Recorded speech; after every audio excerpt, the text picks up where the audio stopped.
আসসালামু আলাইকুম সুপ্রিয় শিক্ষার্থী সুধীবৃন্দ, আপনাকে অল গ্রামার ইউনিভার্সিটিতে সাদর সম্ভাষণ। অল গ্রামার ইউনিভার্সিটির পক্ষ থেকে পার্সন সম্পর্কে আলোচনা আমি ফার্স্ট পার্টে এটা অনন্যভাবে দেখাইছি। পার্সন এবং আপনি এই দ্বারা গঠিত যেসব সর্বনাম পদগুলো আছে সেইগুলো ফার্স্ট পার্সন হবে, কিভাবে হবে এবং মনে রাখার নয়া কৌশল আমি ফার্স্ট পার্টে দেখাইছি। দয়া করে ফার্স্ট পার্টটা দেখুন এবং অনন্যভাবে শিখুন। পার্ট দিয়ে আপনারা আজ জানবেন first person, personal pronouns in difference person and cases. তার মানে হলো এই আমি প্রথম পার্টে ফার্স্ট পার্সন কি, ফার্স্ট পার্সন কোন অক্ষর দিয়ে সর্বনাম বা ফার্স্ট পার্সন চিনবেন, এর যে কৌশল, সেই কৌশলটা আমি এখানে আরো গ্রামাটিক্যাল সিস্টেমে বিভিন্ন নামে সেই নামগুলো ব্যবহার করাবো এবং সেই সাথে এর কিছু অনন্য গ্রামার আছে, সেই গ্রামারগুলো এখানে জানবেন অনন্যভাবে। তাই মনোযোগ দিয়ে সম্পূর্ণ পাঠটা দেখুন এবং অনন্য জ্ঞান আহরণ করুন। তার মানে বন্ধুরা, এই ফার্স্ট পার্সন তার মানে এই পার্সোনাল প্রোনাউনকে গ্রামাটিক্যাল সিস্টেমে কেস বলা হয়। আর কেস হলো তিন প্রকার। একটা হচ্ছে নমিনেটিভ কেস যাকে কর্তৃকারক বলা হয়, আরটা হচ্ছে অবজেক্টিভ কেস যাকে কর্মকারক বলা হয়, আর একটা হলো পসেসিভ কেস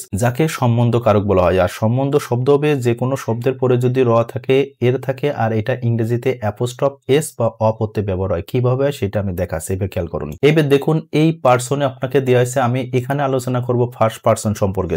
সেকেন্ড পার্সন এর পরের পার্টে দেখবেন। তাহলে বন্ধুরা, এই ফার্স্ট পার্সনের সিঙ্গুলার হিসেবে এই আইটা ব্যবহার হয়, আর এই আইটা সবসময় সাবজেক্ট হিসেবে ব্যবহার হয়। এই আই এর প্লুরাল হচ্ছে উই, এইটা সবসময় সাবজেক্ট হিসেবে ব্যবহার হয়, আর এটা প্লুরাল হিসেবে ব্যবহার হয়। এবং এই আই এর অবজেক্ট হিসাবে মি হতে ব্যবহার হয়, আর এটা হলো সিঙ্গুলার। এবং উই এর অবজেক্ট হিসাবে আস হতে ব্যবহার হয়, আর এইটি প্লুরাল হতে ব্যবহার হয়। তার মানে বন্ধুরা, এই আই উই এর এই পসেসিভ অ্যাডজেক্টিভ বা ডাবল পসেসিভ হিসাবে এই দুইটা নামকরণ হবে, আবার এই পসেসিভ প্রোনাউন বা ট্রিপল পসেসিভ হিসাবে এই দুইটা নামকরণ করা হবে। এবং এইটা হলো সিঙ্গুলার, এটা হলো প্লুরাল, এটা হলো প্লুরাল, এটা হলো সিঙ্গুলার। এই ধারাবাহিকতা আপনাকে জানতে হবে। এইবার দেখুন, এই মা এর বাংলা অর্থ কি আপনারা সকলেই জানেন। আমার এই আমারের শেষে যে র আছে, এই র হওয়ার কারণ হয়েছে এটা সম্বন্ধ কারকের পরে যদি র থাকে, এর থাকে, তাহলে এইটা আপনার অ্যাপোস্ট্রফ এস বা অপ এর অর্থ প্রদান করে। সেটা কিভাবে ব্যাকরণ ভাবে আমি নিচে দেখাচ্ছি। তাহলে এই আমার বা মাই শব্দটি 100% এই পসেসিভ কেস হিসাবে আপনার এইগুলো নামে নামকরণ হবে। আবার দেখেন, আওয়ার মানে কি,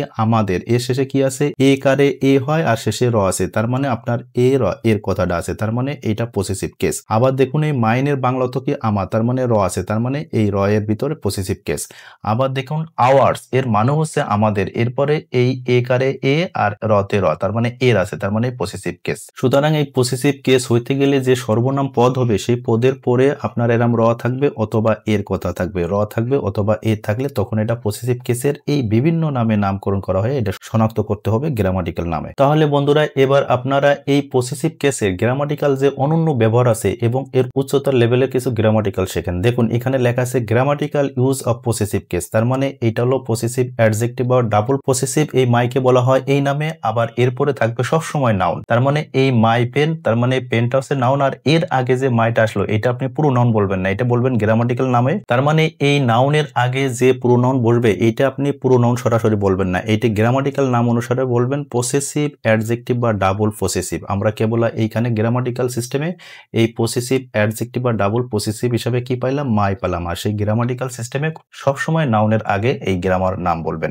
দেখুন, এখানে উচ্চতার গ্রামাটিক্যাল একটা নিয়ম দেখুন, সাবজেক্টের পর যদি বি ভার্ব হয় এরপরে আপনার পসেসিভ প্রোনাউন দিতে হবে। আবার যদি সাবজেক্টের পর বি ভার্ব হওয়ার পরে অফ হয় এরপরও আপনার এই পসেসিভ প্রোনাউন দিতে হবে। দেখুন, উদাহরণ এখানে সুন্দর করে দেওয়া হয়েছে, দিস পেন ইজ মাইন। তার মানে এই যে বি ভার্বের পর আপনার মাই বসানো যাবে না। কি জন্য? আপনার এই মাইটা বসানো যাবে না, এই মাইটা বসানো যাবে না, আপনার বসাতে হবে কি, এই মাইন্ড। কারণ এই মাইন্ডটা হচ্ছে আপনার কি, এই পসেসিভ প্রোনাউন, আর এই মাইটা হচ্ছে পসেসিভ অ্যাডজেক্টিভ। তার মানে অ্যাডজেক্টিভ না বসাইতে হবে আপনার এই পসেসিভ প্রোনাউন, এই মাইন্ড বসাতে হবে। কোন ক্ষেত্রে? তাহলে এখানে মূল কথা হচ্ছে এই বি ভার্বের পর আপনার বসাইতে হবে কি, এই পসেসিভ প্রোনাউন বসাতে হবে। আপনি কখনো এই পসেসিভ অ্যাডজেক্টিভ বা ডাবল পসেসিভ হিসাবে মাইটা এই মাইনের জায়গায় বসাইতে পারবেন না। কি কারণে? কারণ এই বি ভার্বের পর বসতে হবে আপনার পসেসিভ প্রোনাউন।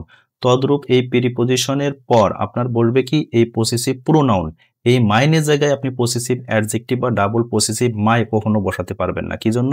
এই প্রিপজিশনের পর বসে হলো পসেসিভ প্রোনাউন। আশা করি এটা ক্লিয়ার বুঝছেন। আরেকটা গুরুত্বপূর্ণ এখানে একটা নিয়ম দেখুন, আপনার এই যে আপনি যে মাই পেন, অর্থাৎ এটা নাউন, নাউনের আগে যে শব্দটা বসে এটা পুরো নাউন না বলে গ্রামাটিক্যাল নাম বলতে হবে কি, অ্যাডজেক্টিভ। আপনারা সবসময় মনে রাখবেন, নাউনের আগে পৃথিবীতে যাই কিছু বসুন না কেন সেটা হবে অ্যাডজেক্টিভ। তদ্রূপ এই ইউনিভার্সিটি শব্দটি নাউন, তাহলে নাউনের আগে যে শব্দটি বলবে এই হিজ বা হার, এইটা গ্রামাটিক্যাল নাম কখনো পুরো নাউন হয় না। এইটা গ্রামাটিক্যাল সিস্টেমে হবে আপনার অ্যাডজেক্টিভ নাম, কখন হবে যখন এটা নাউনের আগে বসবে। এই নিয়মগুলো মনে রাখবেন। আর এখানে উদাহরণ হিসাবে দেখানো হয়েছে, দেখুন এই অফ এর পর সবসময় পসেসিভ কি বসছে, এই পসেসিভ প্রোনাউন বসছে। আবার ইজ এর পর কি বসছে, এই পসেসিভ প্রোনাউনে কখনো মায়ের দেখানো হয় না। কি জন্য? এই অফ এবং ইজ এর পর পসেসিভ প্রোনাউন বসে। আশা করি বন্ধুরা এটা অনন্যভাবে বুঝতে পারছেন। আর সুপ্রিয় বন্ধুরা, এই অল গ্রামার ইউনিভার্সিটির পক্ষ থেকে এই ফার্স্ট পারসনের এই গ্রামাটিক্যাল নিয়মটা কিভাবে বুঝলেন, দয়া করে এই সম্পর্কে আপনারা কমেন্ট করে জানান। আর বন্ধুরা যারা এই ফার্স্ট পার্ট দেখুন নাই পারসন সম্পর্কে, দয়া করে এই পার্টটা দেখুন। আর বন্ধুরা এই অনন্য জ্ঞানমূলক ভিডিওটা আপনি শেয়ার করে দিন। আপনার শেয়ারের মাধ্যমে আরেকজন উপকারী জ্ঞান লাভ করুক, সেই প্রত্যাশা আপনাদের কাছে বারেবার। আর বন্ধুরা যারা আমাদের all grammar university YouTube channel থেকে দেখছেন, দয়া করে এই চ্যানেলটি সাবস্ক্রাইব এবং অল বাটন প্রেস করে রাখুন। আর যারা ফেসবুক পেজ থেকে দেখছেন, দয়া করে আমাদের এই পেজটি লাইক ফলো শেয়ার করে আমাদের সাথেই থাকুন। আপনার উত্তরোত্তর জ্ঞান সমৃদ্ধ হোক, সেই প্রত্যাশায়